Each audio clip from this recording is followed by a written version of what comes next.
সত্যম news এবং জান বাংলার যৌথ প্রয়াসে যে শারদ সম্মাননা চলছে, আমরা এই মুহূর্তে বিভিন্ন জায়গায় ঘুরে ঘুরে এই মুহূর্তে এসে পৌঁছেছি বালিগঞ্জ 21পল্লী সার্বজনীন দুর্গোৎসব সমিতিতে।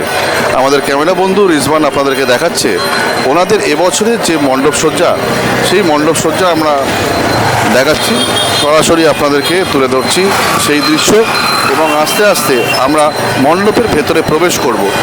আমাদের ক্যামেরা বন্ধু রিজওয়ান আপনাদেরকে দেখাচ্ছে জান বাংলা এন্টারটেনমেন্ট টেলিভিশনের পর্দায় এবং সত্যম নিউজের পর্দায় আপনারা দেখছেন ওনাদের এবছরের যে মণ্ডপসজ্জা, সেই মণ্ডপসজ্জা আমরা দেখাচ্ছি এবং তুলে ধরছি। মণ্ডপের ভেতরে আমরা প্রবেশ করছি, একদমই আমরা মণ্ডপের গর্ভগৃহে।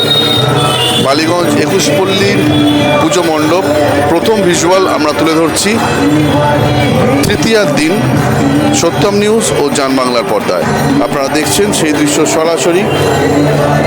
আমাদের ক্যামেরা বন্ধু রিজওয়ান আপনাদেরকে দেখাচ্ছে এবছরে বালিগঞ্জ 21পল্লীর যে চিন্তাধারা, ওনাদের যে মণ্ডপসজ্জা এবং যে প্রতিমার রূপ, তা আমরা ফার্স্ট ভিজুয়াল দেখাচ্ছি আমাদের সত্যম নিউজ এবং জান বাংলা টেলিভিশনের পর্দায়। আপনারা দেখছেন সেই দৃশ্য। মা মৃন্ময়ীর রূপ, মা চিন্ময়ী, দুর্গতি নাশিনী, দেবী দুর্গা, আরাধ্য দেবতা দেবী দুর্গা সারা বিশ্বে যেভাবে পূজিত হয়, বাংলা যেভাবে বিশ্বজনীন করে দিয়েছে দুর্গা পুজোকে, তার অন্যতম একজন অংশীদার কিন্তু বালিগঞ্জের 21পল্লী ক্লাব। আপনারা দেখছেন সেই দৃশ্য সরাসরি সত্যম নিউজ ও জান বাংলা টিভির পর্দায়। আমরা এতক্ষণ ধরে দেখাচ্ছিলাম আপনাদেরকে, আপনারা দেখলেন কি সুন্দর মণ্ডপসজ্জা এবং তার সাথে দেবীর রূপ আমরা তুলে ধরলাম সত্যম নিউজ এবং জান বাংলার পর্দায়।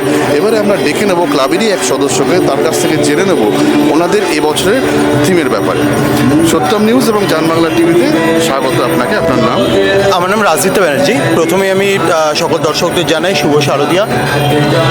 এবছরের যে আপনাদের থিম, 21পল্লীর যে থিম, সে বিষয়ে যদি আমাদের দর্শকদের একটু অবগত করেন। 21পল্লীর এই বছরের নিবেদন দর্শকদের জন্য সংবাহন। আমরা মেনলি এখানে যে কাজটা করেছি সেটা কুলিদের নিয়ে, এবং কুলি শব্দটা মাথায় এলে আমাদের মাথায় যেটা আসে সেটা রেলওয়ে স্টেশন। দর্শকরা যখনই মণ্ডপের ভেতরে প্রবেশ করছে, ঢোকার সঙ্গে সঙ্গে দেখতে পাবে একটা রেলওয়ে স্টেশনের আদলে পুরো জায়গাটি রয়েছে প্রথম ভাগটা, যেখানে কুলিদের ব্যবহৃত জিনিস এবং রেলওয়ে স্টেশন, তার যে জিনিসগুলো থাকে রেলওয়ে স্টেশনে, সেই জিনিসগুলো দেখতে পাচ্ছে। যখনই ভেতরে আমরা ঢুকছি, প্রবেশ করছি সেকেন্ড ধাপে যেখানে মা রয়েছেন, সেখানে কুলিদের জীবনটাকে আমরা তুলে ধরেছি। কারণ কুলিরা আমাদের সমাজেরই একটা অংশ, এবং সেই অংশকে আমরা খুব একটা গুরুত্ব দিই না, এবং যখন ওই স্টেশনে যাই, যখন আমাদের মালটা বহন করতে, তখনই তাদেরকে যতটা আমাদের প্রয়োজনীয়তা বলে মনে করি। কিন্তু তাদের যে একটা অবদান রয়েছে সমাজের প্রতি, সেই জিনিসটাকে আমরা এখানে তুলে ধরেছি।